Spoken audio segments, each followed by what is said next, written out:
विधायक जी सिविल अस्पताल पहुंचे हैं, मरीजों का हालचाल जाना, किस हालत में है अभी फिलहाल पेशेंट? अब तो वैसे बेटर है, लेकिन नुकसान तो हुआ ही है। और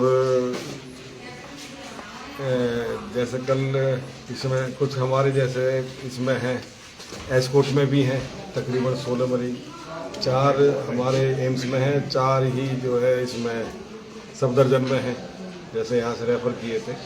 और भगवान के जो हम तो शुक्रिया अदा करते हैं कि जो ना बचाव हो गया है, जान माल का नुकसान ज़्यादा वैसे नहीं हुआ है, लेकिन जो हुआ वो गलत ही हुआ है। और कुछ शॉर्ट सर्किट की वजह से जो वहाँ हादसा हुआ था, और जो रोड पर जा रहे थे हादसा इतना बड़ा था, उनको भी नुकसान हुआ है। तो मैं तो भगवान से ही प्रार्थना करूँगा, भगवान आपकी वजह से जो ना हमारे इन लोगों का जो जान का जो उसमें जान नहीं गई, बहुत बड़ी बात है। नहीं तो जिस तरीका से वहाँ पर हादसा हुआ तो उससे बहुत नुकसान हो जाता है। तो ये भगवान। विधायक जी कमी किसकी मानते हैं? लगभग 42 लोग एक तरह से कमी किसी झुलस जाते हैं, शॉर्ट सर्किट की वजह से हुई है, कई बार हो जाती है। और इसमें समय जब बुरा वक्त आता है, इसमें पता बता के नहीं आता हो, लेकिन भगवान ने जो है ना सब कुछ ठीक रखा। विधायक जी जिस तरीके से रेजिडेंशियल एरिया में ये वर्कशॉप बनी हुई है, ये कितना सही है? ये तो जो वर्कशॉप बनी पहले बनी हुई थी, और जो है अब तो खैर जो ज़्यादातर जो रेजिडेंशियल एरिया से निकल के खुद ही जा रहे हैं कंपनी वाले, वर्कशॉप वाले। अब जगह जगह हमने जो है जितनी पुराना अनऑथराइज एरिया था या जो वैसे बसा हुआ था जिसमें इंडस्ट्री लगी हुई थी, तो मैंने ही मांग रखी थी उस टाइम। तो मेरी मांग पे पिछली बार बजट में ध्यान में रखते हुए जो मुख्यमंत्री जी ने मेरी बात सुनी, और हमारे पूरे एरिया में क्या अब तो मेरी वजह से ही जो है ना, मैंने जो अपने एरिया की बात रखी थी, लेकिन उन्होंने पूरे हरियाणा में ही जो अनऑथराइज इंडस्ट्रियल एरिया था उसको पास करने का भी उन्होंने कर दिया था। एक पोर्टल बनाया, उस पर जा के जो है अनऑथराइज एरिया की उस पर अपना अप्लाई करें, और अप्लाई करने के बाद वो सारा एरिया ऑथराइज हो जाएगा।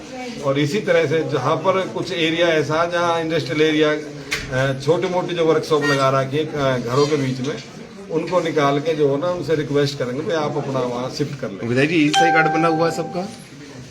ईएसआई कार्ड सबका मैक्सिमम सभी का ही है।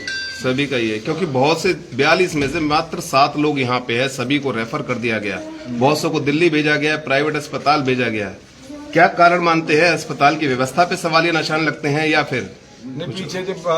पीछे सदन के अंदर जब वहाँ हमारी विधानसभा में, तो मैंने इसका बीके का मुद्दा भी मैंने उठाया था, रेफर मुक्त का। और यहाँ पर सारी सुविधाएं आप देख भी रहे हैं। जब उसके बाद कार्रवाई भी हुई है यहाँ पर कि जैसे बाहर का सारा सिस्टम भी चेंज किया है, और बिल्डिंग के जो इसका नवीनीकरण करने का भी काम चल रहा है, और एक नई बिल्डिंग भी दी जा रही है हमें, तो वो जल्दी बन के तैयार हो जाएगी। और इसके अंदर भी रिपेयरिंग का काम चल रहा है। अभी मैंने सीएमओ साहब से बात करी थी, तो वो कह रहे थे कि कुछ टेक्निकल की वजह से जो ना जो रिपेयरिंग का काम रुका हुआ है वो भी जल्दी काम चालू। रिपेयरिंग के साथ साथ चर्चाओं का केंद्र बना रहता बीके अस्पताल। कभी यहाँ पर एक तरह से लोग आते हैं, मसाज करते हैं, दूसरा शव को एक रिक्शे पे ले जाया जाता है, तीसरा कभी डेड बॉडी कंकाल मिल जाता है। अब इतना बड़ा हादसा हो गया और लोग रोते रहे, चीखते रहे, सायरन पे सायरन बजते रहे, परंतु इलाज नहीं मिला यहाँ पर। ऐसी बात नहीं, पहले से बेटर है। अब हमारा पूरा स्टाफ भी जो है ना पहले से बढ़िया काम कर रहा है, और ध्यान भी दिए जा रहे हैं। और पीछे बात भी हुई थी, जब मंत्री जी आई थी उन्होंने स्पेशल हिदायत भी दी है भाई यहाँ पर कोई भी किसी भी गरीब के साथ अन्याय ना हो। कोई भी गरीब आता है यहाँ पर इलाज होना चाहिए। गरीब का कोई भी आए, अमीर हो या कोई भी हो, जो यहाँ पर आए तो उनका इलाज होना चाहिए सही ढंग से। और धीरे धीरे जो हो ना इसके सही उसमें जा भी रहा है। बीके में आपने देखा भी होगा पहले से बेटर है। नई मशीनरी भी आई है, नई इंस्ट्रूमेंट भी आए हैं, और दवाइयों का भी विशेष ध्यान दिया जा रहा है। और सीएमओ साहब भी पूरी जो है ना, मैंने देखा इनको रात में भी कई बार आके जो है ना देख के चेकिंग भी करते हैं, इंक्वायरी भी करते हैं। और डॉक्टर भी ज्यादातर पहले से बेटर जो है काम कर रहे हैं। फिलहाल कोई जांच वांच होगी इस मामले की? जांच क्या है इसमें, तो जो थोड़ी बहुत जो उनकी है हुआ तो नुकसान ही है।